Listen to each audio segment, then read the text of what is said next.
Okay, great. Hi, everybody. Welcome to San Francisco SIGGRAPH. I'm Henry Labonta. Really happy you guys could join us tonight. Really looking forward to this great presentation we're going to get from Adam, Daryl, and Rashad. I'm going to do a brief introduction before we get into that. And I just need to wrangle my windows here. Where did it go?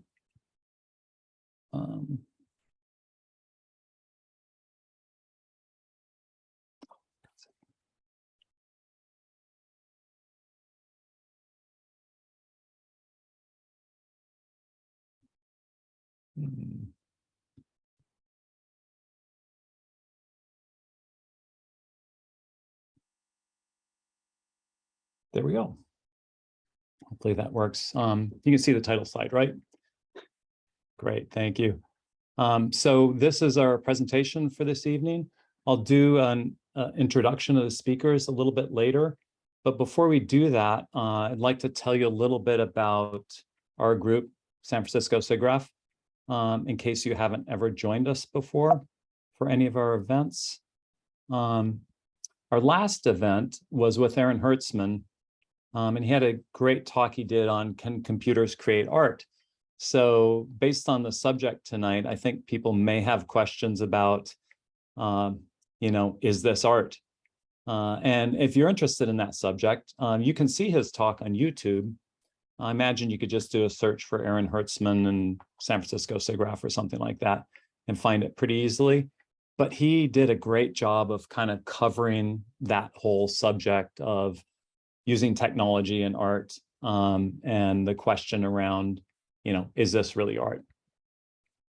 And we've done a lot of different presentations. Larry did a talk for us on making Mitchells versus the Machines. Hal Hickel, animation director from ILM, did a talk on The Mandalorian Season 2. We've had talks from Pixar. And Danny did a talk on Spider-Man and the Spider-Verse. And Eric did that talk on Incredibles 2. We had a talk on Jurassic World from Glenn. And John did a talk on augmented reality. Google Brain, David did a talk for us about art and music, which was super interesting, along with Adam. And the making of the short Piper, Brett did a talk on that. That was really great. These have taken place over the past few years. So if you're interested in any of these subjects, we tend to do talks that, in this case, Firewatch the Game, or VR, AR type talks like the making of Pearl, or Spotlight Stories.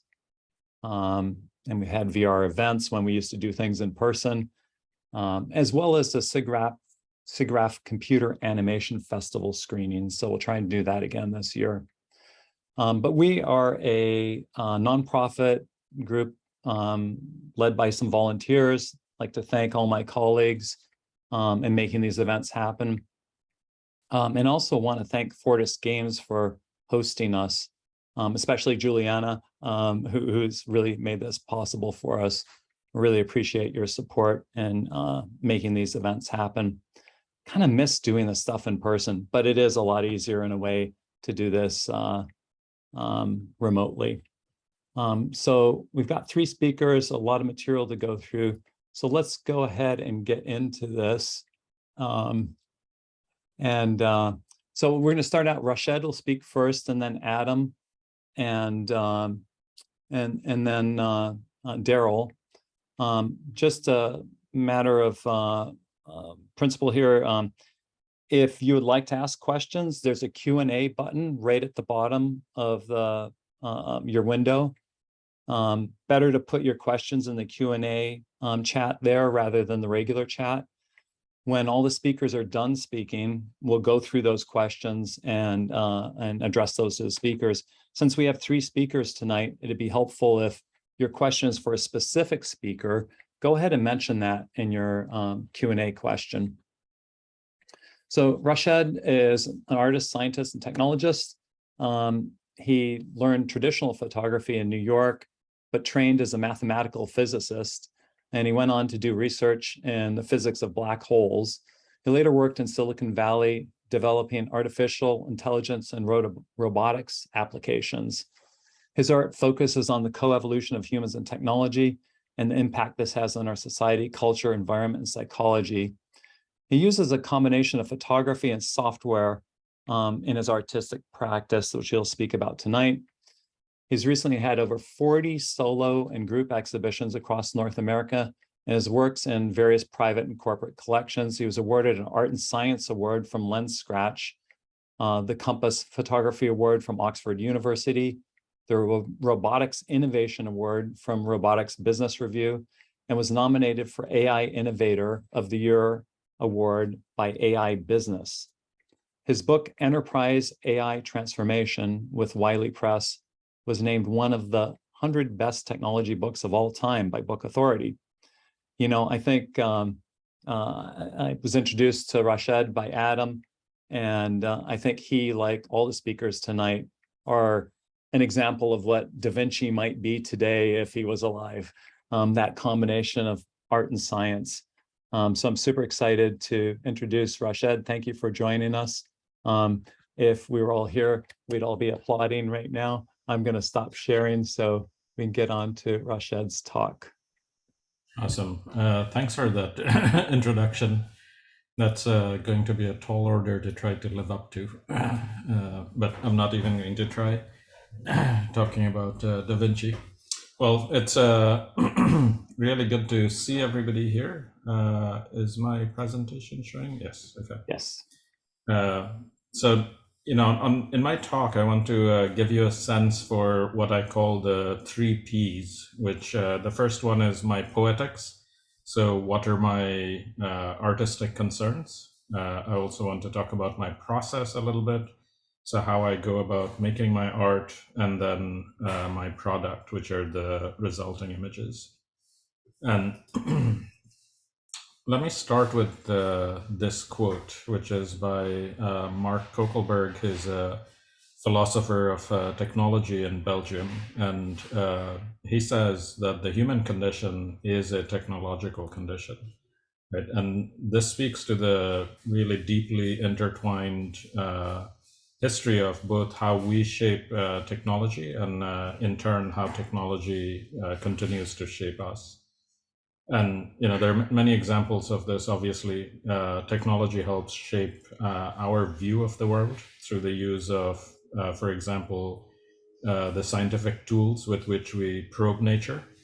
And technology covers a really broad range of powers. It can do everything from help us turn a screw to being able to end most forms of life on Earth in a flash, right? And obviously there's a lot of things that go in between those. So when I'm referencing technology here, I mean technology fairly broadly. And as Henry mentioned, I'm speaking about this because my art revolves around this idea of cyborg anthropology, which is the study of the coevolutions of humans and technology and how those interact. So I'll touch a bit on my process. You know, this picture going left to right looks linear, but really it's a very iterative process, as you can see from the arrows that are pointing backwards.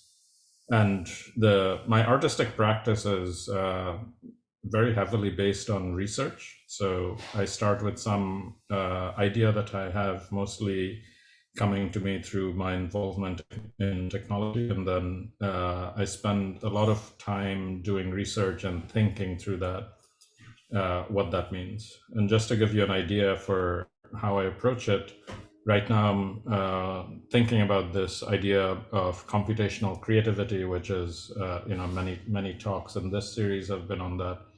And we'll talk about a little bit of that today. And this picture is a knowledge graph of all my notes from reading about, I don't know, 200 or so papers on the topic, spanning 70 years of publications in philosophy, neuroscience, psychology, and so forth. So this gives me a pretty good multi-dimensional view of the topics that I'm interested in. The topic which will then eventually become my images. So, and part of the thing that I've been doing is using algorithms in my practice in photography, in generative art, and so on. So let's jump into some of the projects. I'll talk about two projects today. The first one, this one is called Human Trials, and it speaks to the growing use of algorithms in our day-to-day world. And before I jump into the more images, I just wanted to talk about this idea. So the thing that's been on my mind is what a lot of us have been talking about and what's in the news, which is how technology is hacking human limits. So over time, technological capabilities are increasing exponentially, and we've always looked at how to use technologies to supersede the human strengths of various kinds. And what we're seeing now is technology's ability to overwhelm human weaknesses as well, and most prominently through social media and other digital platforms.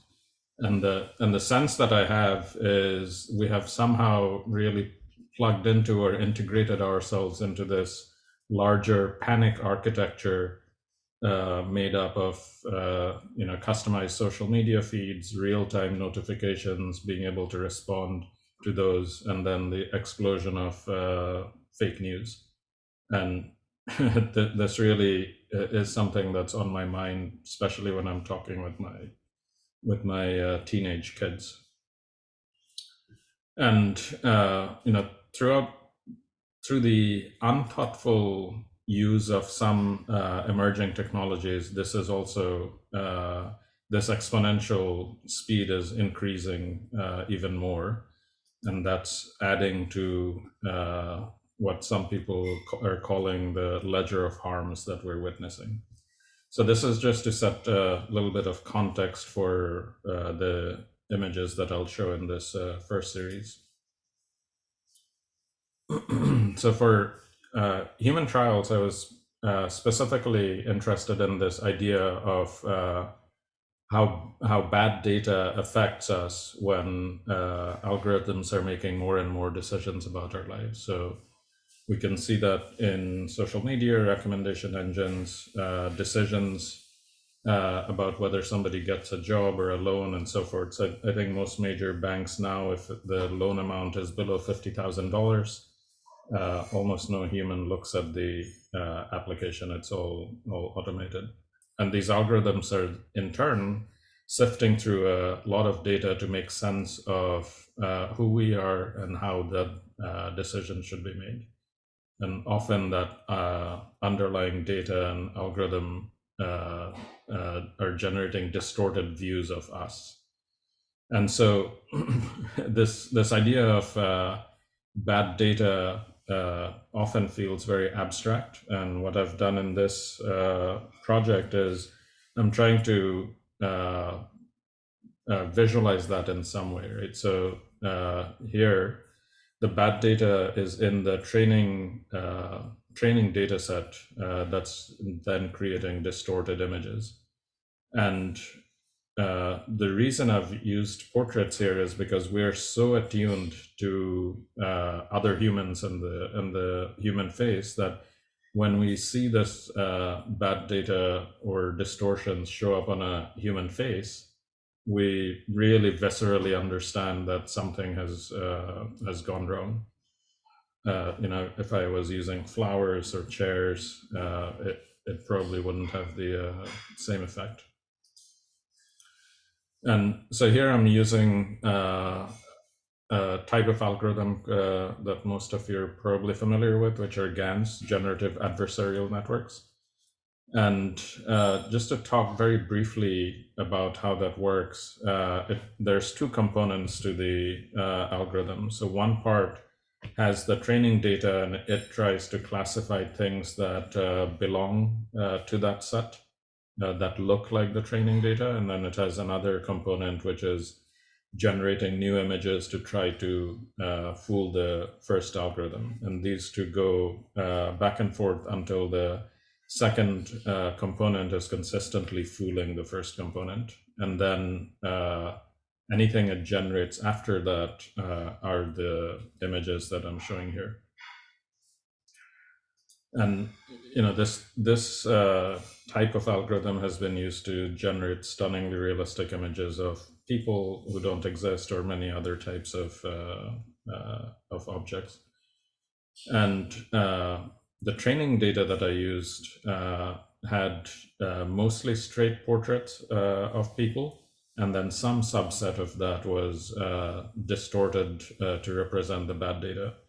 And what was interesting in my process is when I went down, when I go down to 3 or 4% of the data being bad, most of the portraits look like real humans. If I go somewhere close to 40, 50, all the images look completely abstract. And where I ended up is about 10 or so % of bad data in the training data set. So, and I was going through that process to generate the images, but afterwards I was thinking that, when banks are making decisions about me or somebody else, 10% bad data leading to humans looking like this, the bank's data about me, 10% could easily be wrong. So that 10% became a interesting thing in my mind in this process.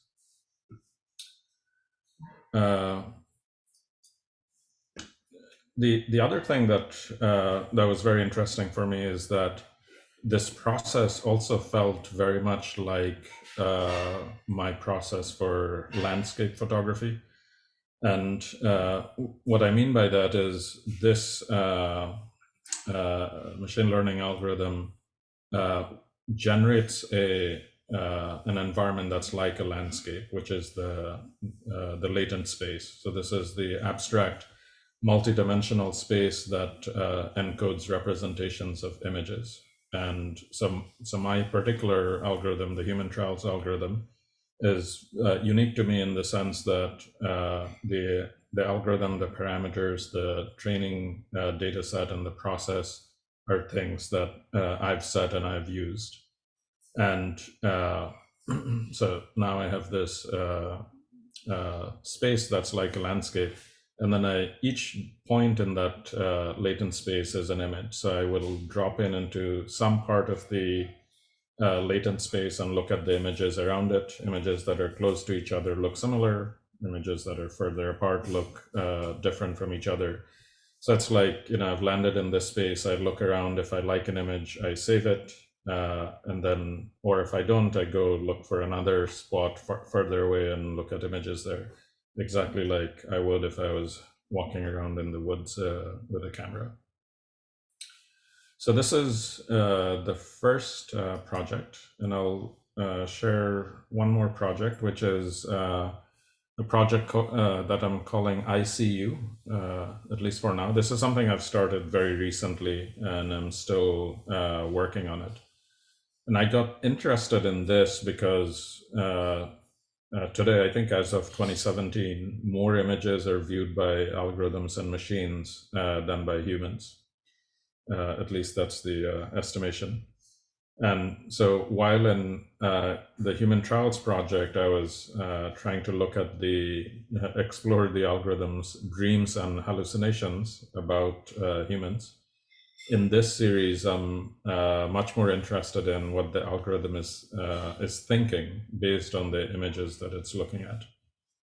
So what I do in this project is I take photographs, mostly landscape photographs that are fairly easily recognizable, or meant to be easily recognizable. And then the algorithm that I've written, which I'm still tuning, looks at the image and then comes up with a 5 or 6 line poem that's inspired by that image. So I'll give you a minute to look at the poem for that image.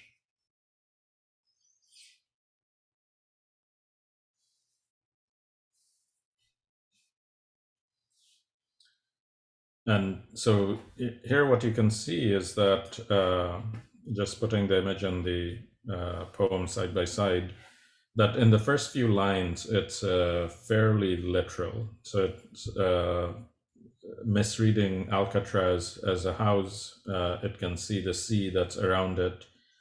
There's a boat next to it, which it probably recognizes also, and that's making it think of a sea voyage. And then it makes this huge conceptual leap and starts thinking about the dangers of sea voyages, which is not at all in the image, but it's linked in its in the language, right? And then it also thinks about a nuclear family. In this case, that family may already have died in some mishap because of this danger. So a lot of conceptual thinking going on in the algorithm's head. And then I'll show you one final image. So this is a photo taken in London. And one of the interesting things that I like doing as I'm developing the series, which you can join me in doing, is put yourself in the shoes of the algorithm. And as you're looking at this image, think about what stands out to you and what, if you were going to write a 5 or 6 line poem, what things from here would you extract as inspiration for that process, right? And while you're thinking about that, you can also read what the algorithm came up with in this case. So another 5 or 6 lines.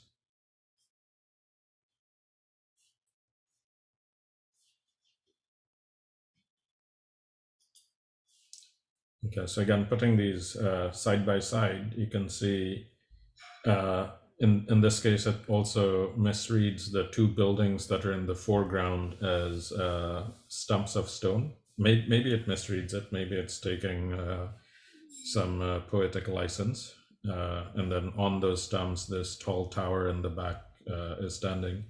And it also recognizes this shaft between the buildings in the foreground. And then it again leaps off into these ideas of things that are not in the image: the soul, the drowned man, dull sounds, and so on. So in both of these examples, in both these cases, you can see that there is quite a bit of conceptual extrapolation that's going on in the algorithm, well beyond what's generally in the images. And I'm still thinking through this last project and how it's going to evolve, while I'm also working on fine-tuning that algorithm. So more to come on that.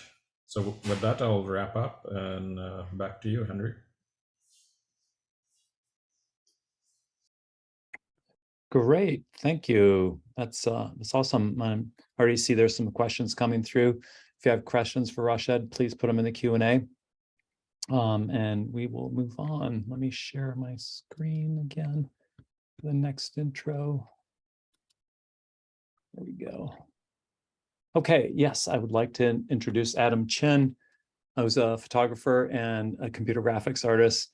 And honestly, Adam it goes way back when it comes to computer graphics. One of the people that he probably doesn't want me to say this, but he's a pioneer. I think he's a pioneer. So he's a fine arts photographer. He spent his career in computer graphics artist for TV and film, and one of the first employees of Pacific Data Images. If you know PDI, it was one of the pioneering companies of this entire industry that led to all the visual effects that you've seen in television and movies, and that studio later became DreamWorks Animation. So he did graphics on computer graphics on Shrek, Madagascar, How to Train Your Dragon, and Kung Fu Panda series of animated feature films, as well as much, much more. I worked at PDI at the same time as Adam, but not on those same projects, but so many incredibly talented people there. And currently he's using machine learning neural networks trained on databases of real photography to render his images. And in his fine art photography, he's exploring how the information in a traditional photograph can be expanded through machine learning. So please join me in welcoming Adam. Very happy to have you here as well. Yay. Hey. Stop sharing. Hi. Okay, you can hear me. Good. Hi. By the way, thank you, Rashad. I thought that was really interesting. The poetics. I've been thinking about it with stable diffusion, actually, of actually going the other way, of feeding poems into stable diffusion and Midjourney to see what comes out. So there's a relationship between language and these imageries that is relatively unexplored so far. Getting into what I'm doing, what I've been doing. Thank you, Henry. Yes, we did work together many years ago. So what I've been doing for the last couple of years is I've been combining photography with machine learning.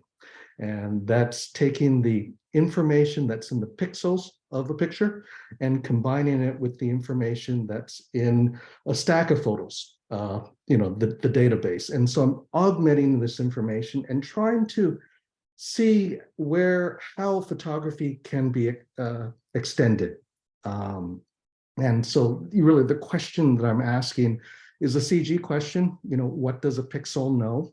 And when you aggregate all those pixels together into a photograph, you're asking, what does a photograph know?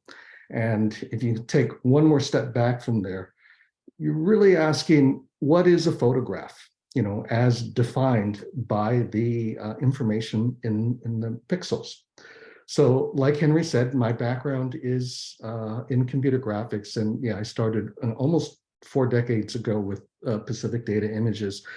And what we were doing back then was really interesting.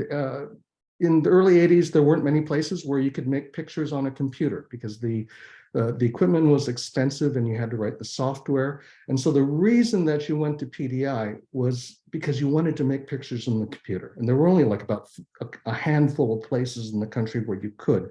So when we finished up our work during the day, we would sit there and the computer was yours, and we would sit around trying to make the coolest picture we could think of with this new and difficult technology. And so when I think about what I'm doing now, I think it's full circle, because really here, I'm just sitting here trying to make the coolest picture I can think of using this new and difficult technology, which is machine learning. And that's an oversimplification, but it's actually in many ways true. So how I got started in about 2016, about 6 years ago, I asked a question: can you make pictures with machine learning? And at the time, it was not obvious. So I went and looked it up. And what I found was that, wow, I was actually very early in the technology, because it could make a kind of a blurry picture about this big.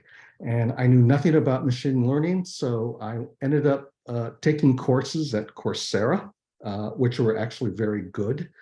And from there, I started studying the algorithms as they came out and seeing what picture can I make with this. So I'm going to show you what I've made, and you'll see a slight progression over time, sort of as the, wrong one, hang on, new share.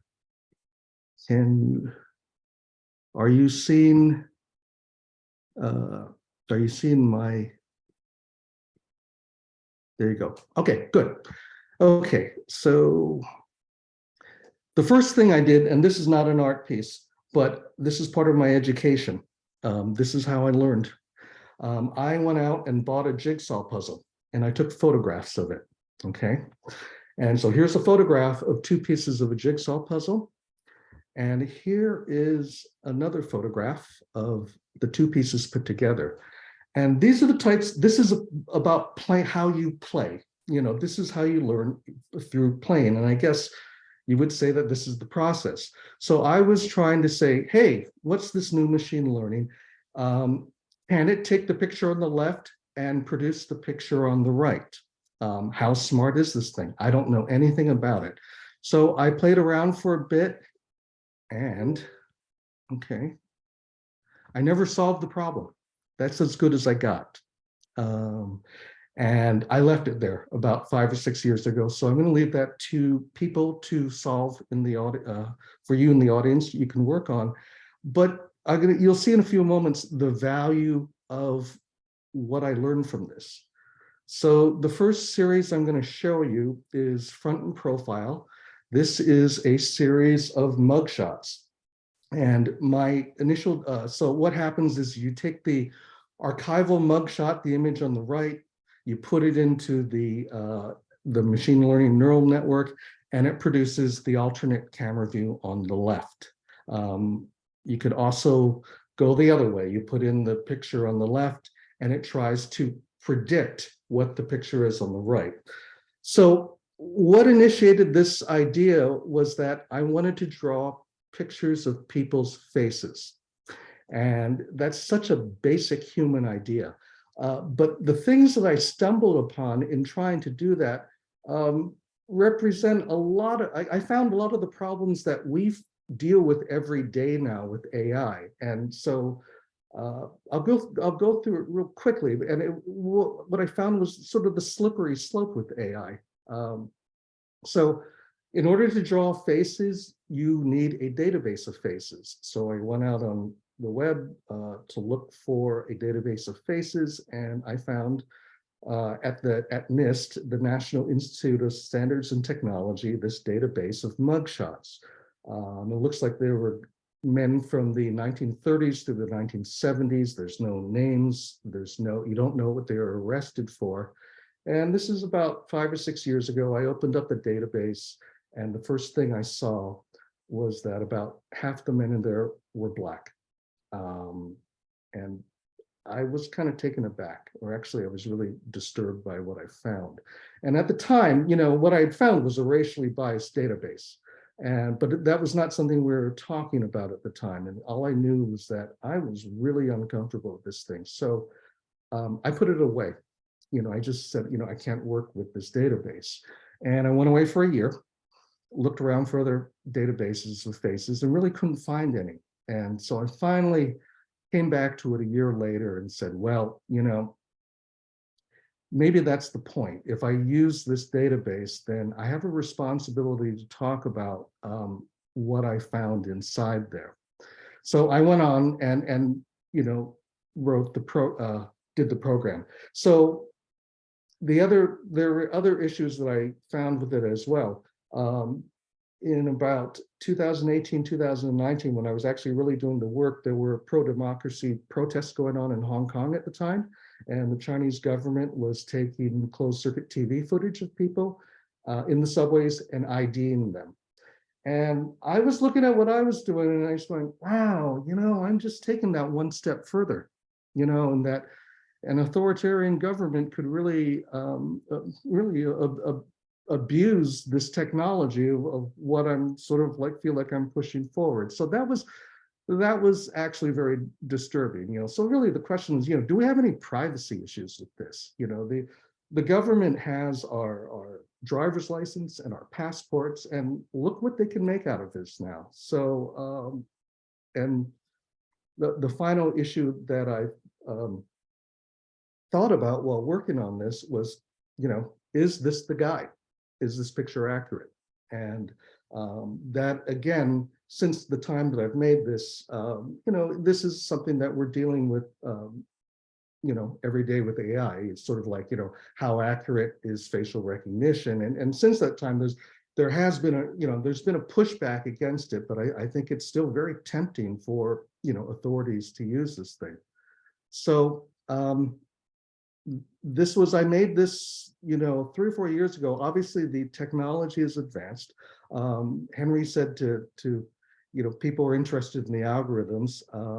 What I was using here, well, actually, the final image here is an example of a mistake. That it changed the ethnicity of this guy, and so I really wanted to make sure I included it. My database had 500 samples, or 512. So it's, ridiculously small. So it's going to make mistakes, but I still left it in this, in the series to make the point that this is what a mistake could look like. The algorithm that I used at the time, I was looking at the UNet, which is a really good image processing architecture in machine learning. And I was and it's actually still very good. It's still being used now, but I was trying to put it in a GAN configuration that, Rashad was just mentioning. And I was finishing coding it up. I'm not very good, but I went online and I found out a bunch of guys at Berkeley had already done it and had published the paper. And so I got their code and I looked at it and they'd done a better job than me. So I got the loss formulation wrong. So this is what I'm using. It's called Pix to Pix. And the other interesting thing is that Pix to Pix wasn't meant to do this. But because of my experiments with the jigsaw puzzle, I knew that it was capable of doing it. So that play really taught me what the boundaries of, or the capabilities of what machine learning was going to be. Okay, so this is a next series coming up. This is an algorithm from 2019. It's another GAN. It's the self-attention, and it's taking the sort of the attention concept of attention and applying it to pixels. And this was sort of this is the early adoption of the attention concept. So when you start learning machine learning, one of the first tutorials that you do is the MNIST handwritten digits tutorial. And so if you learn TensorFlow, it's on the page there. So what you do is you take this database of digits and then you train your AI to try and draw images that look like the digits in the database. So I did the tutorial and then I thought, okay, what if I replace the handwritten digits database with 800 photographs of myself? And that's what I came up with. So I went and took 800 photos of myself and I fed it in and I trained for about 80,000 cycles. And then every 100 cycles, I said, show me where you're at. Give me 16 examples.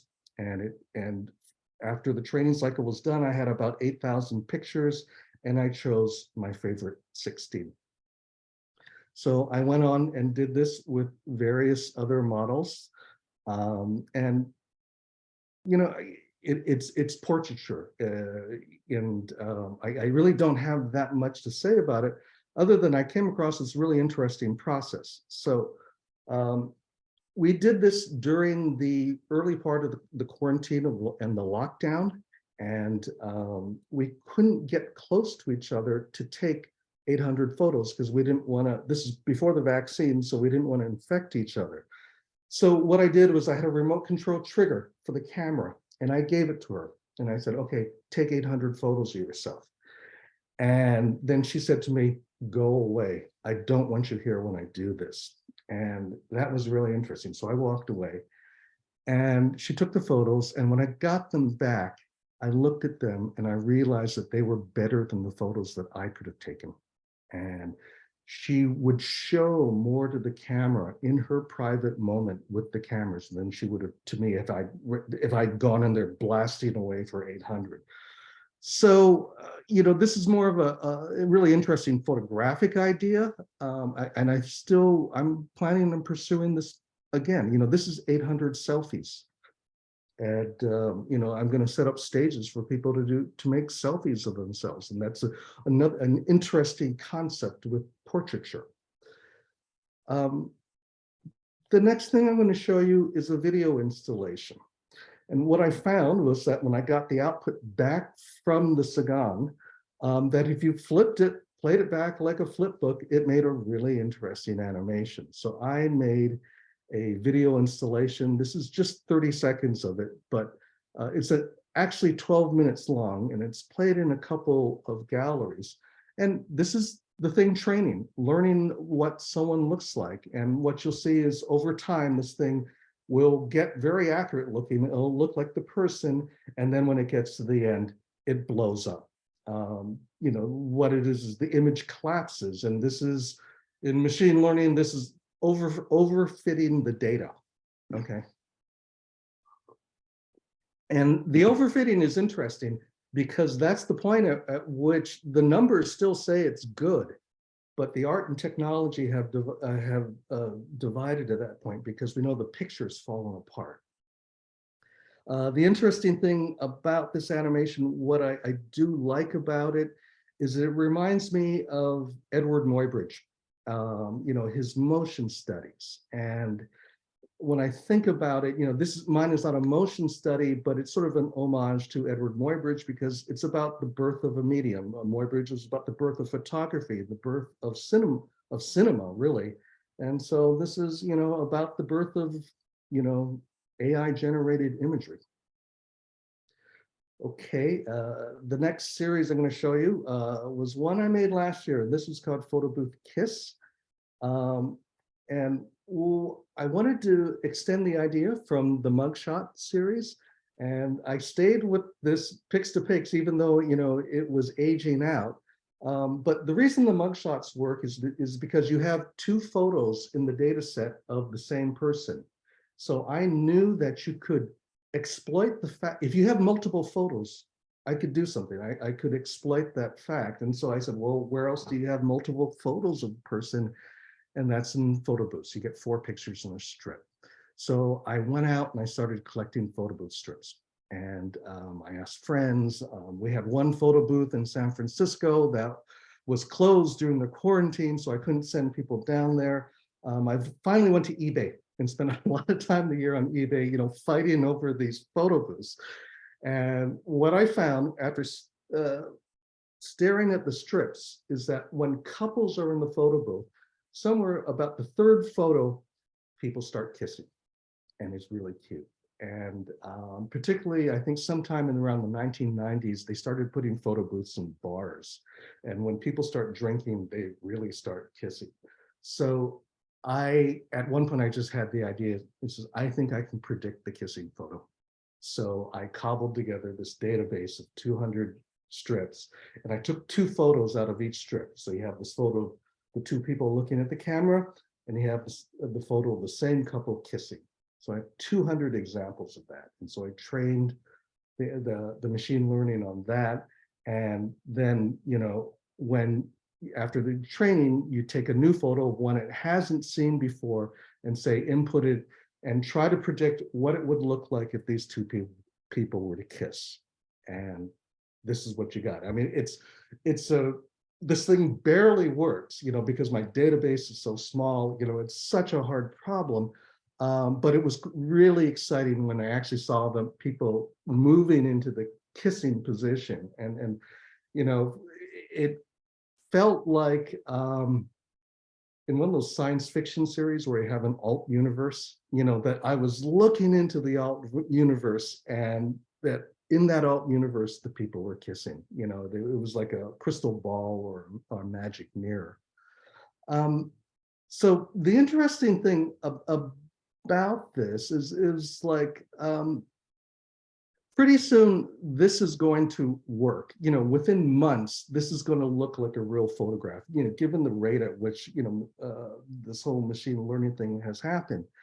And when that happens, you know, we're going to be creating photographs of events that did not necessarily happen, you know, and obviously, you know, special effects can do that, but still, I mean, this is, you know, you're going to be making, you know, fake news again, really. So, you know, because we actually don't know if these people kissed or not, you know, we are making a guess. And so, you know, I guess it's just one more sort of, you know, photographic truth goes out the window one more time. So, and some of these are friends. Some of these are people that, you know, again, this is a photographer friend on the left and her partner. This is 2 friends of mine from 25 years ago.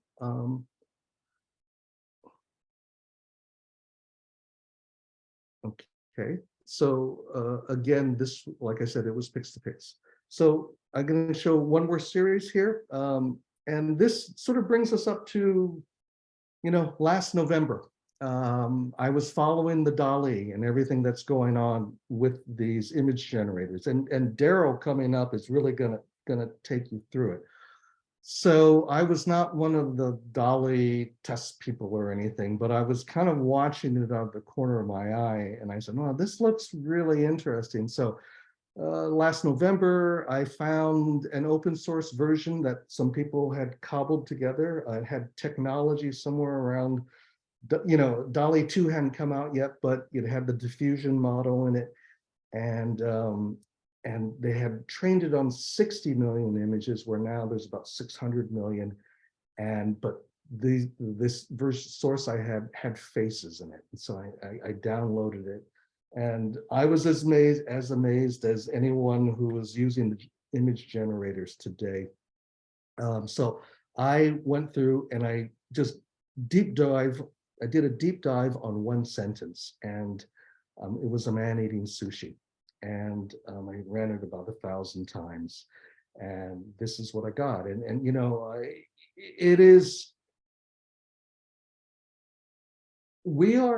I'm still kind of speechless about this whole thing. I'm still figuring out my artistic response to this technology. And this is the biggest thing that I've seen in 40 years. And I tend not to exaggerate, but this is huge. And I have a mentor in machine learning. It's a man named Richard Chung. He was one of the founders of PDI. And we talk about this stuff a lot, and I'm very, very lucky. So this is, what I was studying here was the surrealism, and this is the surrealism that is in the title of Dali, because they, the people who made Dali noticed it too, and that's a fleshy necktie, and it's sick, it's weird, so it's scary. I mean, this stuff is really creepy to a lot of people. So I made this series. It actually, this model didn't make sushi very well. There clearly were not many pictures of sushi in there, and sushi has a lot of different looks. There's a hand roll, there's nigiri, so, it really couldn't figure out. And this was one of my favorites. I have no idea. And this was the closest this model was able to get to sushi. So this is January.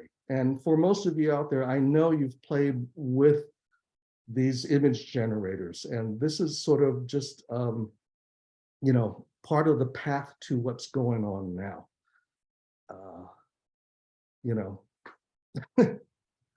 So, and this is, I was really I was searching for the surrealism. I think there's some pornography in here, which I didn't see it until I actually printed this image out, which means that there's naughty images in the database. In terms of, like I said, the one thing that doesn't work for me with the image generators is that my interest is still in photography. So I think it's starting to stray away. I kind of like making the database myself. So in the future going forward, I think I'm going to have two different tracks of projects, ones that use these image generators, and one where I can still really control the photography that goes into it. And I think that's really where my true interest is. I'm going to show you one more thing here. And this is just, in September, I downloaded Stable Diffusion, and I'm just going to show you the first images I made in the first 90 minutes. And then after that, the first 2 days. And this is just, and I don't really have much to comment about it, other than, the same weird and creepy parts. So, and amazing. I mean, just really stunning. So this was an image I was trying to, there's a photographer named Nicholas Nixon. And Nicholas Nixon, for 45 years, took the same picture of the Brown sisters. There's these 4 sisters. And a lot of you, if you're into photography, you've probably already seen it. One of the sisters is his wife. So they were, looks like they got married very young. They were about 20 years old, and now they're 60 something years old. So I fed in, my prompt was The Brown Sisters by Nicholas Nixon, and that's it. So, it captured this amazing lighting. And here's the same prompt. So I thought it might know what the Brown Sisters looked like. It didn't really know, but it starts giving me these really nicely lit photographic images, but very strange. And I'm just going to have three more here. So 2 nights later, I fixed the problem where there were too many girls in there, and I made this is the Brown Sisters by the photographer Sally Mann. Sally Mann took a lot of portraits of her children when they were very young, and that's what it made. And people look at it and said, that looks like a Sally Mann photo. But I also could see how close, this thing could very easily stray into child pornography, so there are some real issues up in the future with this thing. And the last two, this is a Diane, the Brown Sisters by Diane Arbus, and one more of the Brown Sisters by Diane Arbus. So that's my presentation for now. Thank you. And Daryl, take it from here. Thank you, Adam. I find it especially interesting seeing portrait work using this technology that both you and Rashad showed. And, we're used to seeing these kind of distorted human forms as a result of that. I've always been a big fan of the artist Francis Bacon, and I totally see Francis Bacon type stuff in some of these images, which I like, even though it's, sometimes uncomfortable looking at aspects of it, but it's super fascinating and just super intriguing. So I am going to share my screen and do one more intro here. Here we go. Yeah. So I'm very happy to introduce my friend and colleague, Daryl Anselmo. I had the pleasure of working with Daryl a couple different times, both at Electronic Arts in Vancouver and at Zynga in San Francisco. And always found him to be a super creative, authentic, genuine human. And, I just, you like a lot of people, you work with a lot of people throughout your career, and every once in a while you come by somebody that you just will never forget. And Daryl's one of those guys for me. He's currently based in San Francisco and Vancouver and working along the West Coast. He's an award-winning creative powerhouse, having served as the art director for Walt Disney Company, Electronic Arts, Zynga, and Probable Worlds. Daryl was the art and creative director for Farmville 2, co-founder of Propaganda Games in Vancouver and Midwinter Entertainment, and co-creator of the award-winning franchises NBA Street, Scavengers, Def Jam Vendetta, and Fight for New York. Daryl's obsessed with technology and generative art. He writes his own code and is currently deepening his art practice in preparation to launch his own studio, specializing in the creative use of AI for forward-thinking brands. And I'm super excited to see Daryl doing this work. I'm intrigued by it. And he's diving in the deep end of the pool and just doing it. So it's like, oh, Daryl, I want to catch up with you. I want to jump in that pool too, because it's just so interesting. I think we all got into computer graphics a long time ago because it was such fascinating new technology. And this, to me, feels like that all over again.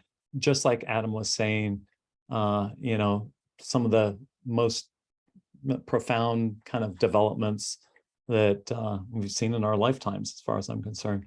So I'll turn it over to you. Thank you for joining us, Daryl. All right, thanks, Henry. Let's see if I can get this going here. All right, is my screen up and running? We're good.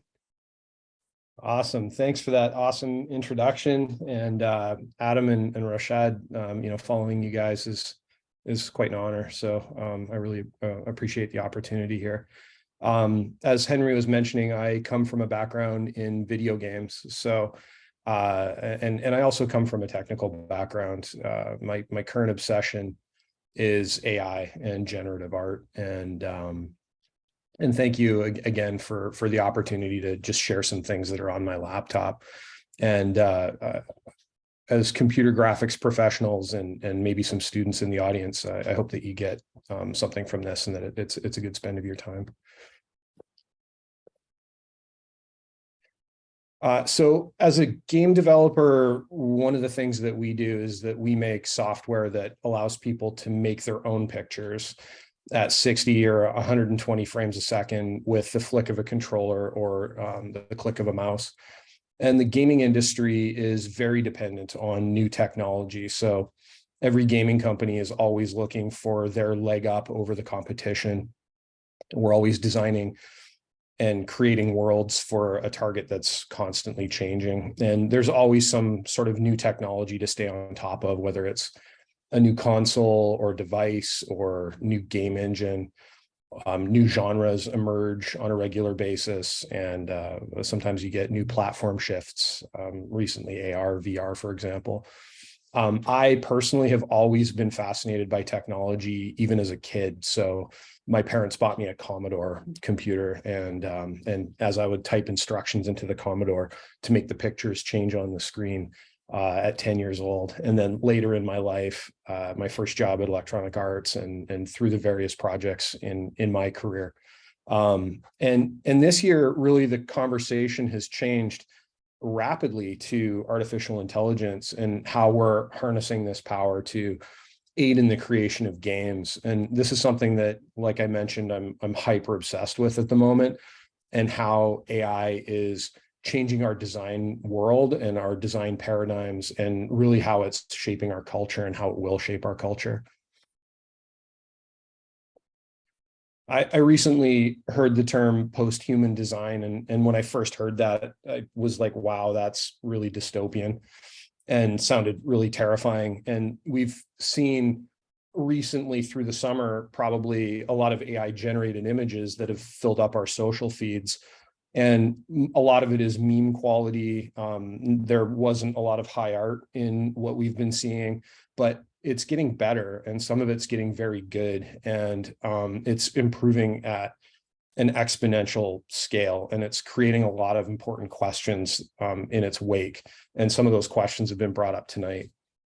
And so back in June, a colleague of mine sent me an invite to Midjourney, and I dove immediately into it, and I dove deep into it. And I've also experimented with a number of other models, including Stable Diffusion, Niji, Novel AI, and Dali 2. And there is an interesting discourse that's emerging at the moment about how the technology was made, how it can be used, how it might be used in the future. And a lot of artists and designers that I've encountered recently have become increasingly concerned about the value of their skills and how they might fit into this new design economy. And, I really thought about that a lot. And I thought about how artists have always had a very challenging relationship with new technology, whether, that was the adoption of CGI in the 80s, or 3D animation disrupting 2D animation in the 90s, more recently, mass adoption of Photoshop or motion capture or digital photography. Or if you just keep stepping back in time, Jan Vermeer's use of camera obscura and just the invention of photography in general, what that meant for painters at the time, what motion picture has done to theater. I take a stance where AI is a tool, and that generated imagery represents another one of these massive paradigm shifts. And as Adam was mentioning, a big one. He's been in the industry for 40 years. I've been in the industry for 25, and I've seen my fair share of kind of other disruptions occur. This one's a big one. And I've been using what I'm learning to try and mentor other artists and illustrators and designers about what this means and how to prepare for the future. And so this deck and some of the projects I'm going to show are really just experiments that I've had working with AI generated imagery. And so I'll share some of my process, some of what I've learned, and some of my thoughts about where things are today and where I believe things are going. So let's get right into it.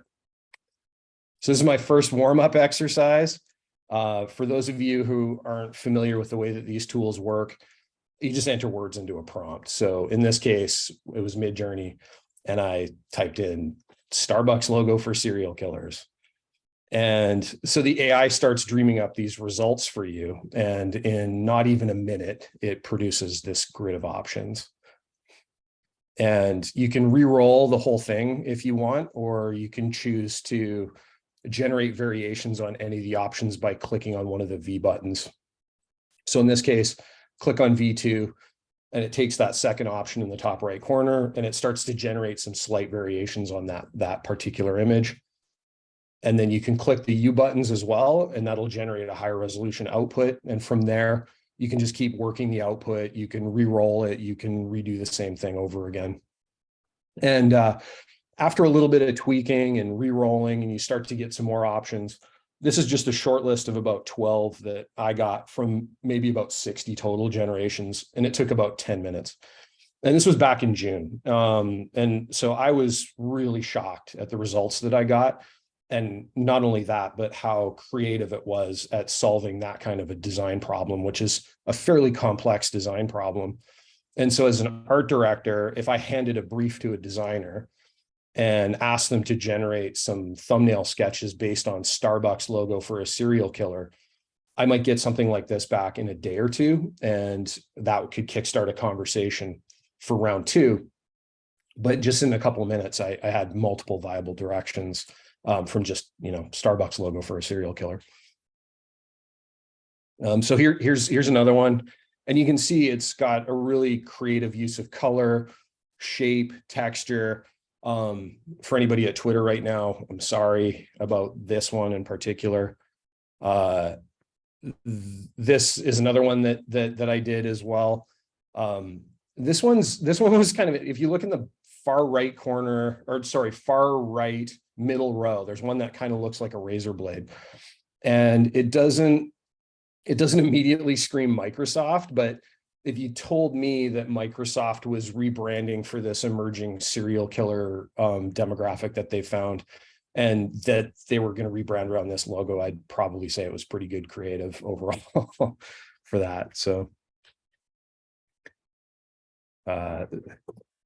it's another set that I did. It grabbed some vintage images for this one. I could have played with this a little bit more and tried to get something a little bit more 2022. It's another one. And for most of these sets, I just re-roll the same prompt over and over and over again, maybe 10 or 15 times, and just get a big panel of options to choose from. And then I'd upscale the ones that I thought looked interesting or looked really creative and different. And then I'd end up with these mood boards of about 12 on each page.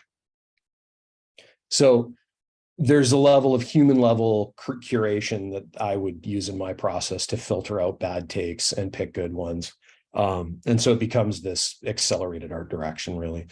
And on the far right, again, you can see it pulled in the Joker, which I thought was kind of interesting.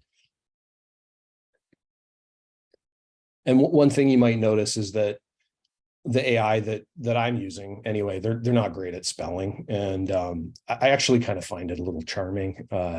And so it's like, for me, it sort of feels, as someone who worked in the video game industry, I collaborate with a lot of artists that are all over the world and that's maybe speak different languages. And so I kind of feel like I'm speaking with a different language, someone that speaks a different language to me.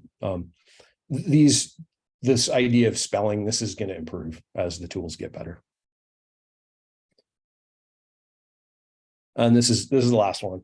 So I babysat all of these over about 3 days in June. This is my introduction into Midjourney. It just consumed my thought process. It really blew my mind.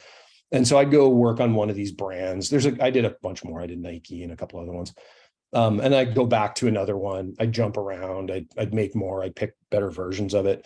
And at night, I would dream about tweaking them. It just sort of consumed my thought process. And I'd think about it while I was in the shower.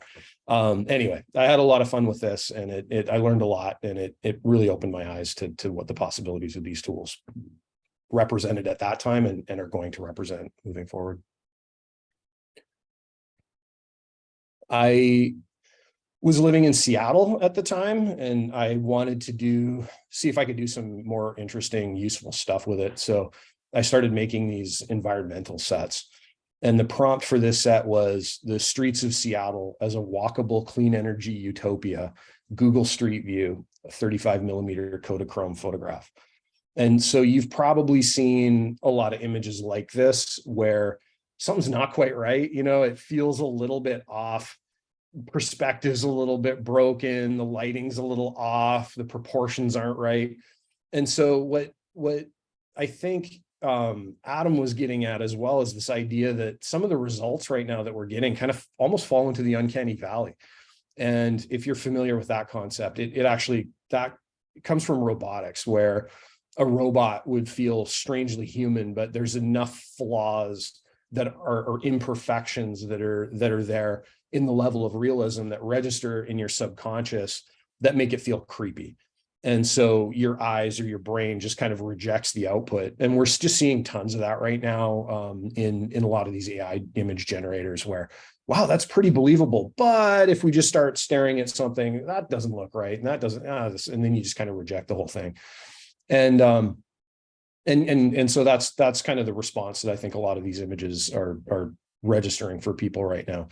But that said, just in even the last few months, we've just seen the tech improve so rapidly. And a lot of people are getting, in addition to the tech getting better, what I'm also seeing is that people are getting better at learning the syntax for the tools. And then they're also getting better at learning words and studying art history and planting those in. So there's this positive feedback loop that's kind of occurring right now that's occurring that's really rapidly accelerating this space. This is some more early work that I did in the summertime. One of the things as an art director, specifically in games, when you're looking at environment design, landscaping is something that's really, really important to creating aesthetically pleasing visuals. And so I wanted to see how it might work by adding some flora to a specific location. So the prompt for this series was beautiful landscaped residential garden in the hot Tulsa, Oklahoma summer sun, with blue dogbane, ginkgo trees, crepe myrtle, modernist architecture by Mies van der Rohe, Google Street View, 35 millimeter Kodachrome photograph. And this was the top 4 picks from, I got about 80 of these in a day, over the course of a day. And so these are some more experiments right afterwards. Yeah, June 18th. I wanted to start pushing style a little bit and see, could I take photorealistic properties and merge them with concept art and environment design in interesting ways? And the prompt for this one is Palo Alto Eichler Homes, beautiful California landscaping, modernist architecture, street view by Studio Ghibli. So this particular set draws more deliberately from the style of Ghibli, by calling out that term specifically. And so it's creating, admittedly, a derivative of Ghibli work, or, you know, pastiche, as some people might call it. So to be clear, this is just an experiment that I'm doing. I'm not selling prints. I'm not trying to profit from this work. And so I would call this similar to what a student might call a master study. So in art school, at least when I was a student, we'd get these assignments, master studies assignments. So in oil painting, for example, I got one and it was paint a fruit basket in the style of Cézanne. Or another one that's popular is paint your self-portrait in the style of Rembrandt. And so if you talk to human artists, most of them will have, well, all that I know of, will have dozens of reference images that they're drawing from. They'll have them up on their computer screens, or they'll have them printed out kind of on the side of their desks, or in these big coffee table books that they're looking at while they're completing their work. They're referring to these other images. In music, I think the equivalent is, it's kind of like a cover band. So somebody might do a Led Zeppelin song. But the difference to me is that those are master studies, and you don't sell that work. And I think intent really matters here. I expand a little bit further on my thoughts on this a little bit more at the end of the presentation, but just wanted to plant the seed for that right now. I kept diving a little bit deeper into the style. I've begun using broader terms now without specifically naming artists or house styles. So this one was Northern California estate winery, Napa, Spanish colonial architecture, epic ultra-wide establishing shot, volumetric light, lush California landscaping, grapevines, vineyard, painterly clouds, dappled afternoon sunlight, and Veduta painting. And a Veduta painting is another Midjourney output. It was a painting style that was done by the Venetians during the Renaissance. And it's a very detailed style painting with impeccable draftsmanship. And it was considered a factual illustration, almost like architectural plan views. And so Midjourney understood the term. I believe it does anyway. And so finally, years of studying art history and knowledge of obscure art terms seems to be paying off in these tools. And I think that is, people that are using these tools are forced to understand art history in a way and a depth that maybe they haven't in the past. And so I'm pretty excited about what that means. One thing to note here, I also use Topaz Gigapixel, which is another side tool. And I use that for upscaling images, and I use the sharpen tool as well in Topaz. And those both do, I think, a phenomenal job of digging more details out of the raw output. And I'm very happy with that suite of tools. If anybody's sitting on the fence right now wondering what upscaler to get, I recommend Topaz. This one here is modernist cathedral made of glass with basalt columns on the Causeway Coast. And so I have found I started getting better results when I was using specific locations. So Causeway Coast. Another example of that is this one here. Ornate Rococo ice castle on the Jökulsárlón Glacier Lagoon in Iceland, Google Street View, anime style, atmospheric, cinematic, 8K Hasselblad photograph. And again, this is not raw output. So I retouch all of these images in Photoshop. Every image in any of my sets kind of gets a QA pass where I fix flaws. And one of the things that I do using Midjourney and actually Stable Diffuse, any of these programs, is I'll actually generate 4 or 5 variations of the same upscale, because what happens is, and using different upscalers, because what happens is one will give me a nice clean sky, or another one will get really nice details in the shadows, and like another output will give me really clean architecture. And then I look at each one and kind of identify the best regions of each image and bring them into Photoshop and kind of like blend them together and erase parts of it in order to kind of create one super image. So a lot of people are like, well, hey, how did you get that out of Midjourney? And it's like, well, it's a process where I've done several outputs and then kind of mix and match to get the results. So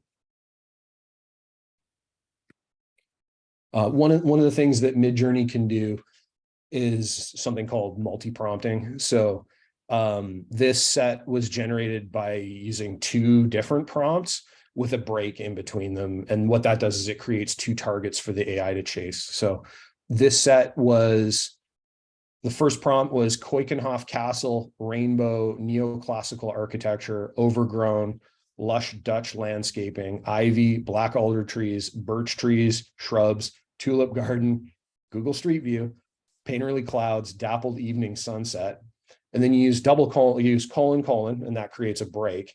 And then the second prompt is sharp focus, atmospheric, cinematic, natural volumetric lighting, hyper-realistic, 24mm Fujifilm with a sense of glory and magic. And it resolved into these images. So it's understanding of English language and the ability for it to resolve multi-prompts. It was something that's really, really important to me anyway, and it's become a big part of my workflow. You can see with multi-prompting, you can get very surreal. In fact, I think it's the only way to really get nice surreal imagery out. And in this case, this was actually 4 prompts. So, and you can actually weight those prompts. So you can say, well, I want this prompt to be double the strength, and I want this one to be 0.3 the strength. And you can come up with some really interesting results that way. So this one here is 4 prompts. First one, Ludwigsburg Palace, Rococo architecture made of melting butter in the hot summer sun. The second one is ornate butter sculpture. The third is beautiful German landscaping, black alder trees, shrubs, Google Street View and anime style, dappled afternoon sunlight, clean, smooth with a sense of wealth and majesty. And then the fourth is 24 millimeter Hasselblad cinematic photograph. And the fourth one, I weighted to 0.5. And so I found that when I had it at a full strength prompt, I was getting vignetting, I was getting more sort of photographic liminal type of look to it. And I wanted this to be more of a painterly, chaotic vibe. And that seems to be the style that I'm drawn to. And so I toned that one down. I have done some photographic work. This is some output from early September. And this was using one of Midjourney's test P photorealistic models. And so this was Greek bathhouse, vast, huge interior, smooth concrete, minimalist, modernist, refractions, Hasselblad, atmospheric, liminal space. And so I found that the different models require a different syntax and different way of structuring different prompts. So you have to change the order of the words in order to get the results that you're going for. And if you sort of figured out how Midjourney 2 works or Midjourney 3 works, you got to do it differently for test P, and you got to do it differently for 4, and you have to do it differently for test and creative and Niji, and all the different models need a slightly different syntax in order to get the results that maybe you're in your head or close to what's in your head. And so I find whenever a new model's out and ready for testing, learning the syntax and experimenting with it is kind of like learning a new programming language in a lot of ways. This one here, boring office, interior, 1970s, white desks, whiteboards. And then I kind of pumped it out a few times, one with red carpet, one with yellow carpet, one with green, liminal space, Kodachrome, atmospheric, natural light. The bottom 4 images in this one also use a negative prompt, which is you can specify -- no. And in there, I just put no red and no orange. And then what it's going to try and do is just ignore those terms for you or actively move away from those terms in order to give you results that don't have those tokens in it. And so, there's no red and orange in those bottom 4. And so this is a full shot of one of those same images. This had very little touch up. It's pretty close to raw output generated in a minute or so from about 20 words. And so out of the box, it is generating smooth, high fidelity lighting. It's got bounce light. It's got ambient occlusion. It's got color harmony. It has an amazing understanding of the English language. And I just think it's got good taste in design and composition. It's got better taste than I could dream up in 30 seconds. So here I was going for Severance vibes. I don't know if you've seen that show on Apple. It's awesome. And I don't know, I think it kind of nailed it. I didn't even use Severance. I was just kind of like, I kind of want to create something with Severance vibes. And so I typed in a bunch of words and this is where I landed. There's a lot of models to play with. I often find myself going back to version 3. And that's the reason why I just like the vibe and I like the creativity of it. V4 and the test models in Midjourney anyway, they don't have all the features that I need yet. And so this particular set used 3 equally weighted prompts: epic ultra wide exterior shot, black house, modernist architecture, French Riviera, lush landscaping, shrubs, slime mold, Google Street View, dappled afternoon sunlight, concept art and anime style. And the second prompt is just slime mold. And then the third prompt is atmospheric cinematic Fujifilm photograph with a sense of anxiety and worry. Created kind of a pretty unsettling set of images. I write a little story about these as well. These are some pieces from late September. This is called an exaggerated Wat Rong Kun, and these are studies that are leaning into heavenly vibes that are based on the White Temple in Chiang Rai, Thailand. If you haven't seen it, it's a real place. And so the prompt for this is Wat Rong Kun, White Temple, hyper detailed, hyper ornate, Buddhist, lush Thai landscaping, bamboo, Racha Frek, which is a type of tree. Close-up view, concept art and anime style, clear blue sky, bright sunlight, Hasselblad, heavenly. There's a quality parameter. It's -Q. and you can use in version 3 anyway, you can use a value between 1 and 5. What it really does is it's bake time. So I wouldn't really call it quality. Adam touched on this a little bit in his talk, the idea that it overfits, and I find the same thing. Like if I use quality 5, it just kind of deep fries the image, and so at 1 is kind of the default. At 0.5 you'll get a sketchier look, and at 2 it sort of resolves and gives you more detail, and then at like 5 it just deep fries the image. So there's also a chaos parameter. I don't know exactly what chaos does. I was sort of told it makes the diffuser a little bit drunk and tries to give you a result that's true to your prompts, but maybe in a way that you weren't thinking. This has a chaos of 2. I thought that was a multiplier when I did these ones, but I've learned that it's actually a range between 1 and 100. So by adding chaos 2, I don't really think it did much at all. But I've gotten different results using stronger chaos in other tests that I've done. This is a mid-October set. This is a popular one that kind of blew up on Instagram.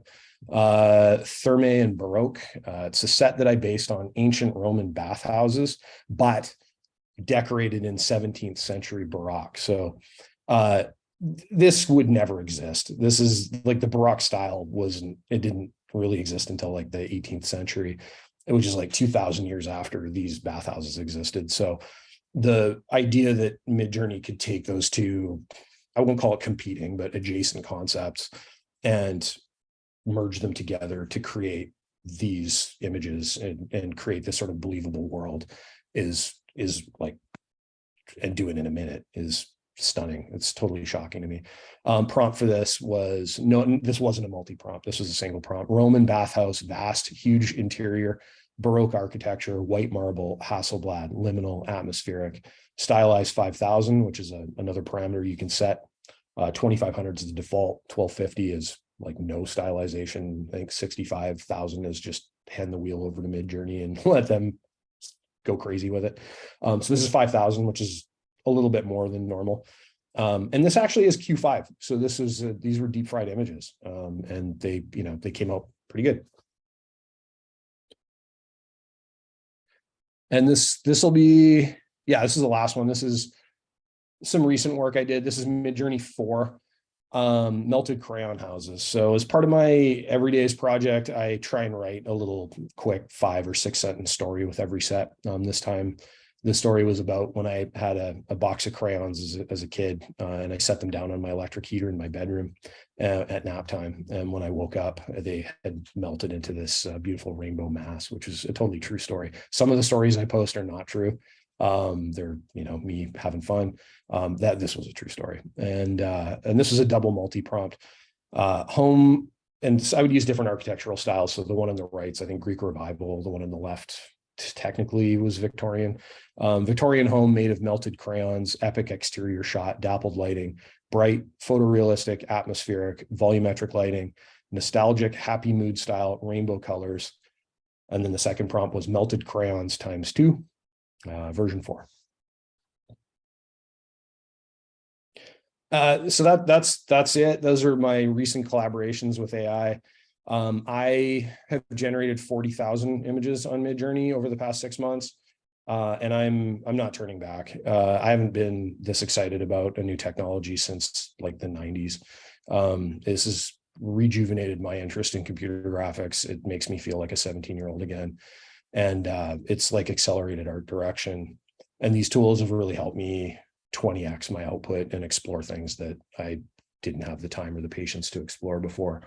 So I've been using it for concept design, architecture, surrealism, landscapes. I've dabbled a little bit in graphic design, but we're seeing applications in other domains now, like character design, fashion, typography, copywriting, music, motion, animation, voice, story generation, code generation. And so all of these domains right now are in sort of these early active states of disruption. And so I've watched, just in the last few months, I've watched the tech improve. I've watched users improve along with it and find better words and create this never-ending positive feedback loop that's occurring right now. What else have I learned? This isn't a fad, in my opinion. It's not just going to die out with memes. This is a paradigm shift. The technology is moving really, really fast. Today, it takes under a minute to generate one of those images that I showed you, but soon that'll be down to a few seconds, and then it'll be 30 frames a second, and then it'll be 60 frames a second. And today you can extract depth from the images to create faux 3D visuals. You can use it for textures, matte paintings, materials. You can generate crude 3D content using text to 3D models. Currently, most of these models require text input, but you can talk to them using your voice. And so I believe in just a few years, anyone will be able to generate their own entire worlds by walking around in them and speaking a few words to the computer. And it'll be like we're all wizards that are casting spells in the holodeck. And so I believe we're talking about mass disruption of experiences and storytelling. I think how we generate and consume content is going to be disrupted. How we interact with our computers is going to change. How we choose to spend our time will be more in worlds like these that we have created and summoned ourselves by speaking. I believe the tech will be ubiquitous. We're just getting started, but I think it's going to have a dramatic impact on the way that it shapes our culture. It's already changed the value of creative skills. Image search, for example, stock imagery in my world is becoming less relevant. And I think a lot of traditionally made concept art and content pipelines need to be retooled around some of this, especially in the gaming industry. And I'm seeing an explosion of new startups that are forming around this technology right now, and new jobs that are starting to emerge, and many things that we just don't even know about yet. And so I think traditional methods for image creation are still going to exist. I don't think this is the death of art. I think that the traditional methods will be a little bit like heirloom. So like stop motion, for example, or ballet, let's say, theater. There'll be fewer people that are practicing them, which means potentially higher value for those that stick with it and master it and continue to practice that. And so when I started this journey, I thought the idea of a creative AI was terrifying, but now that I understand it more, I embrace this as a tool and as a technology. It does represent a technological shift in the way that we generate images. As an artist and as somebody that's been in the business for 25 plus years, I've seen this rodeo before. It's kind of the same shift as like mocap had the similar shift. Digital photography, Photoshop was another one. 3D animation in the 90s was kind of the death of 2D animation, if you recall. CGI in the 80s, there was a lot of controversy around that. 808 drum machines, turntables, and then earlier motion picture camera obscura, the printing press. Even earlier than that, you had tubed paint, which allowed artists to go do plein air paintings that they couldn't do before. Rare pigments of paint that weren't available to the masses suddenly became available. All of these technologies, this is all technology and art, and they all created discomfort. They all had ethical challenges to work through, and every one of those shifts had a group of people that were bemoaning the death of art. And so, but artists, I believe, are very resilient, and artist technology eventually becomes widely adopted, and then it becomes ubiquitous as sort of the next generation of artists grows up and unlocks new ways of using these tools to express themselves. And they become culturally normalized, and then the next paradigm shift comes along. So as a director, I find that collaborating with AI is very human. It's a tool, it's powerful, it's in my human hands, it's there to serve my human vision. I'm using it to communicate with other humans. It's changing the way that I think, it's changing my thought process, the way that I think about art. It's helping me to learn more about how other humans are responding to my art. And so right now I'm using it to 20x my output, and I can use it to cull and validate ideas very quickly. As an art director, one of the things that I would do often is create like ref boards or mood boards. And I would use image search to do that often, or I would go to the bookstore and buy coffee table books and dog ear them and scan them and grab film stills. I'm using this tool to do those now more than I was in the, than using image search.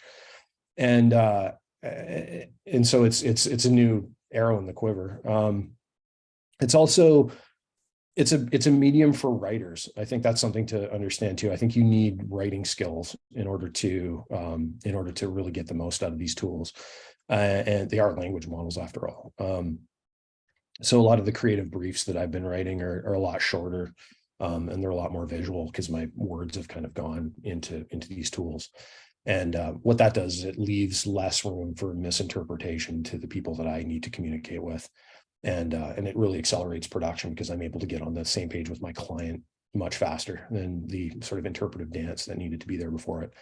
And so I think a lot of art directors, a lot of designers who are learning the technology, who ultimately will become comfortable with the technology, I believe they'll come to a similar conclusion eventually. I hope, if you're using it, I hope that you'll find it fascinating and enjoyable, that it'll open new doors for you as well as it has for me. That's my hope anyway. I don't know exactly where all this is going to go, but those are some of my ideas. And what I do know is that this all feels like the future to me. And yeah, with that, I'm done. Wow, thank you. Thank you. Thank you. That's really some amazing imagery there. And, with Rashad, Adams, and in your work, Daryl, such a rich landscape of possibilities. And to think that this is all so new. And what we're seeing tonight has already produced some very interesting and, incredible potential. To just think like a few years from now, 10 years from now, where are we going to be with this stuff? It's mind blowing. So I'm glad you're as excited as I am. I expect a lot of people are that way too. I'm just going to do one quick thing here. If you're just joining us, if you joined us late, we're San Francisco ACM SIGGRAPH. And if you don't know what SIGGRAPH is, we are a local chapter of National SIGGRAPH. So National SIGGRAPH is a special interest group in computer graphics, the division of the Association for Computing Machinery. There is a conference every August that happens. It was in Vancouver this year, and it'll be in LA next year. If you're interested in this technology and want to learn much, much more, think about going to the SIGGRAPH conference. I've been going for quite a few years myself, and find it always so inspiring. So I'll stop sharing and we will jump to some questions here. Okay. Let me see, are these I'm just trying to go in order. Yeah. So here's a question. Are there basic, beginner, if you will, similar algorithms available out there? I do a lot of work of horse and rider photography. And I think this might have been for you, Rashad, because this was an early question. I think it would be interesting to explore that space. Yeah, I think this was actually for Adam. I answered a few questions earlier. But I think in general, there's a few tools that you can use, but many of them, at least at the types of examples that Adam's earlier work was showing and my work was showing, is mostly actually coding. So I've been using Python, PyTorch on Google Cloud, and writing the algorithms and iterating those, fine-tuning those as I go. But I'm pretty sure that if you look for GAN tools, GAN, you'll probably find some. Adam, I don't know if you wanted to add anything to that. No, I don't. I don't have an easy answer. I mean, it was actually really difficult to do what I was doing, and I'm not a very good coder actually, and there was no. I mean, it was just hard. I was doing TensorFlow and PyTorch on, what Colab notebooks. So it did require some Python, Here's another question for you, Adam. It sounds like we either need to give the AI better data or we need to train the AI how to deal with bad data better.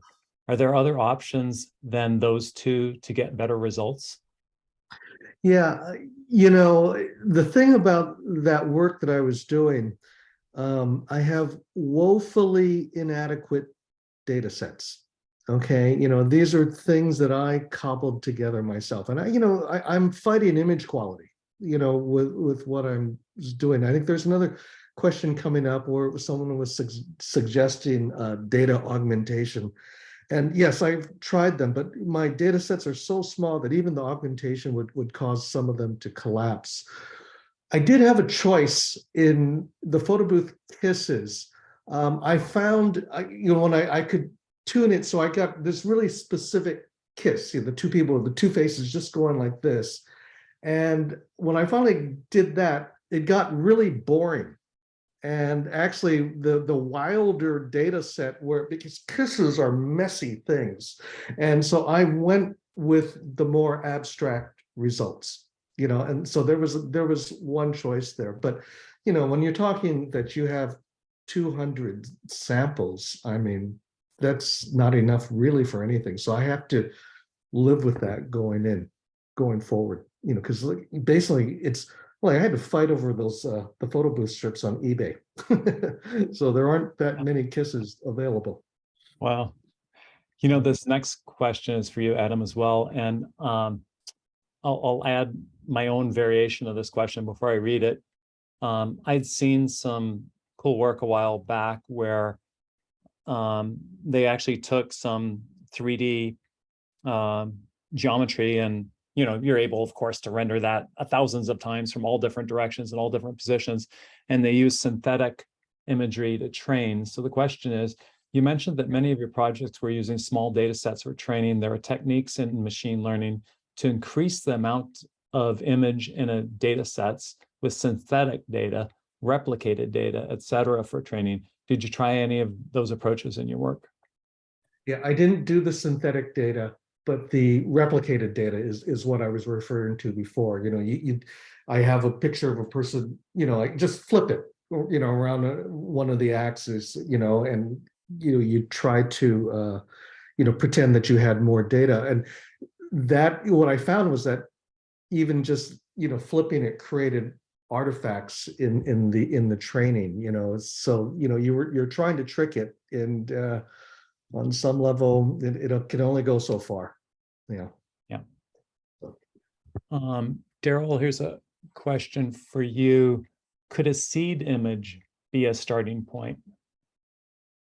Yeah, it can. In Midjourney, you can use what's called, in version 4 actually is outstanding at this. You can image prompt. And so I'm not an expert in image prompting, but I've been working with somebody who's really incredible at it. So Midjourney, you just as long as you have a link to an image anywhere on the internet, you just feed it in as a prompt, and it evaluates that image. I think it's using clip interrogation. I could be wrong. I don't know if David's on the call, but the idea is that it's studying the image, and then it'll give you variants on that image in a pretty creative way. I've been pretty impressed with the results. The other tool is within Stable Diffusion. You can do image to image, and it will look at the image that you input, and then you can in paint, or you can out paint with it, or you can just ask it to style transfer, and it'll style transfer in the direction of whatever your word prompt is. And there's a denoising function in there that allows you to kind of go allows you to image weight, to say, oh, I want to use more of the image for prompting versus less, use more of my words for prompting versus the init image, to give you those results. The other tool that I think is also really good at this is Novel AI. And so within Novel AI, you can upload an init image and modify it through your words and weight it from there. Cool. So comment, RF engineering generates incredibly abstract images. I wasn't sure that what that was in reference to. Is he referring to radio frequency? It's from Scott. Not sure. We can come back to that. Maybe he'll make a comment on that. Here's another question for you, Daryl. Completely agree with in regards to excitement about this tech. I find it endlessly fascinating to see what comes out. Great presentation. So thank you. Thank you. And another thanks for the talk. It's very inspiring. I wonder, one, what's the irreplaceable competence of designers and artists there that the tools can't do besides that? And two, what's your understanding of the pros and cons of Midjourney, DALL-E 2, et cetera? Is there any tool that you think is way better than the other one? I think Midjourney is better at aesthetic part and meet your specification, but I'm not sure. Yeah, first question is a big one. And I've given this a lot of thought. The first one is, a lot of people are sort of saying like, oh, well, what's the point of a human in a world where you have this post-human design or post-human art? If the tools are just going to do everything for us, then why do we need a human at all? I think that's what this question is sort of arriving at. And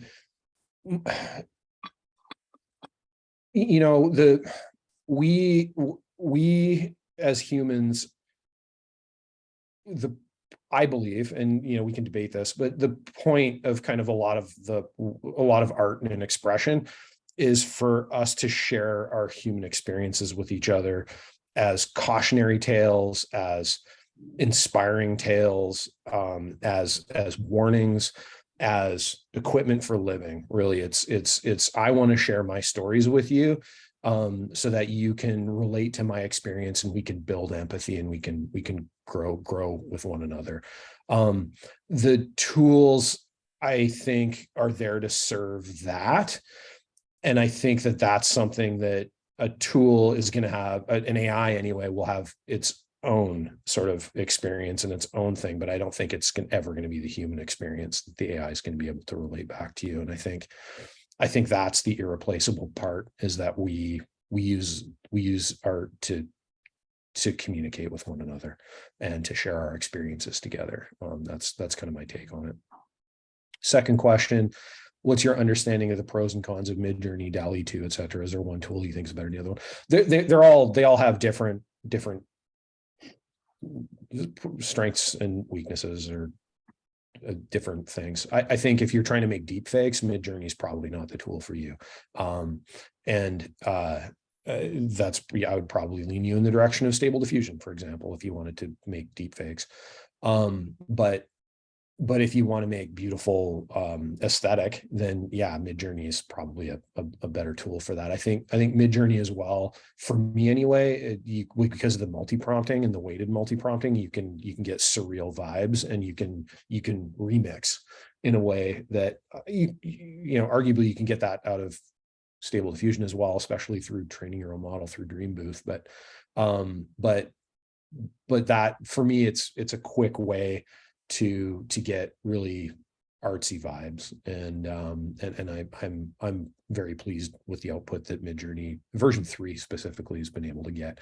When version 4 has really mind-blowing grids, but the upscaling isn't there yet, and it doesn't do aspect ratios yet, and it doesn't do it does weighted multi-prompting, but it's image prompting. It doesn't really have, you can't weight it. So it's still like, it's an alpha test, right? So it needs more time to bake out. But when those features are in Midjourney 4, I think it'll be the leading tool, or at least I expect it to be. But I mean, the tech is moving so fast that who knows? It might be something new soon. Thank you. I guess it's for all of you, but RF is, yes, radio frequency. Scott is thinking of cascading images, perhaps outputs from one tool into another. Feedback loops would be one experiment. Any thoughts or comments on using radio frequency engineering to generate abstract images. You know, this idea of creating a feedback loop. So I've tried that in some cases. So when I have this image and then it's creating the poem, I can take the first line or the first few lines of the poem and then look at what image it's creating. And that process becomes interesting to some extent, but I think the real question is, what is the artistic intent behind the process? So, you know, I've been playing with Midjourney for over 2 years, Dali for a year. I'm really excited about the Google Imagine project. That looks really interesting. It's much more photographic, limited to photographic currently than Midjourney. But I think over time, those tools will, you know, it's a race to give more artistic control to the end user. But the question is going to be really about intent, as Daryl was talking about. Go ahead, Adam. Yeah, I actually had a question for you, Rashad. In the poem that you showed of the Alcatraz Island, what I noticed was, and this is just a comment, the point of view of the poet, of the writer, had projected themselves as if they were living on the island in the distance. Have you, I don't know if you have any control over point of view, but have you noticed this, or shifting points of view in the poems that come out? Yeah, I think those points of views are interesting. That's something that I was thinking about, and sometimes it's what I think is the point of view. So I'm projecting my point of view and the point of view of the poet in that case, right? So in that first poem, when it says, you know, if I die, don't worry, my wife and children will be there to greet me. and I thought it's speaking in a male voice, and then very quickly realized, oh, actually, it's not. That's just what I'm thinking. And I trained the algorithm on about 80 years of poetry, but all in English. So poets from Great Britain or the US. And then some that were in translation. So I think that what that training data set is and what language is being used also plays a role. And I think the point of view comes from that. The association of one concept to another, I think, also comes from that.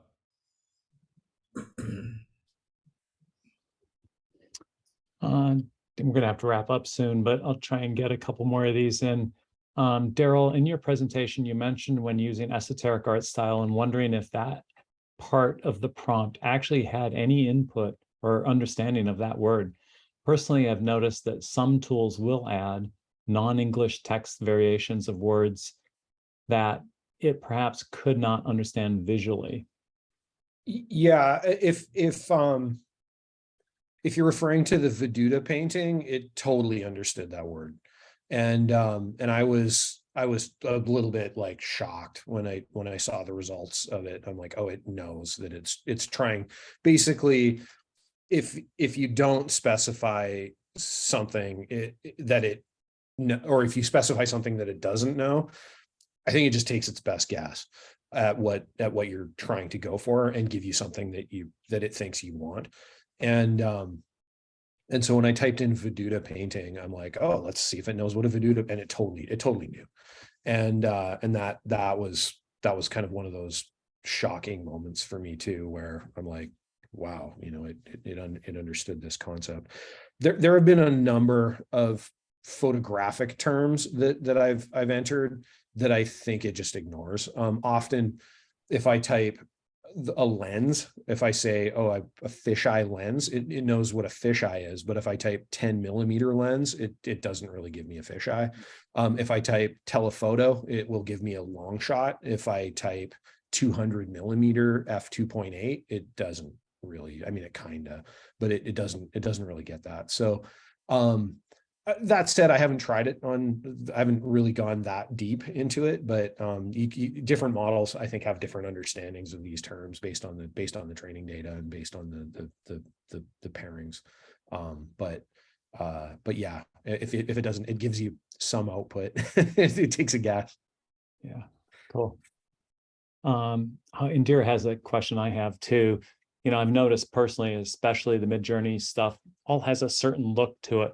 Her question is, everything I've seen so far in AI generative art has had this weird, surreal vibe. Is this a choice of the prompters, or will we eventually be able to get away from that into images that someone's mom could take with their phone? Yeah, I can take that one. Midjourney 3 especially has a very specific vibe to it. Midjourney 4 is definitely capable of different styles, and I think Stable Diffusion as well is very capable of very different styles, especially photography. So some of the work that I've seen coming out of Stable Diffusion is like incredibly different. A lot of the you're asking a really interesting question. Is the choice of the prompters?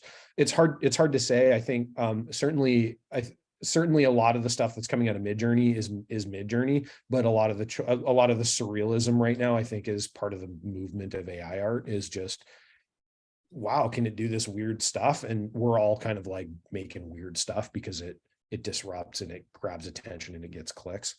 And so I think that's kind of part of the current zeitgeist of AI art. So I think it's a combination of both things. Cool. Well, let's wrap up.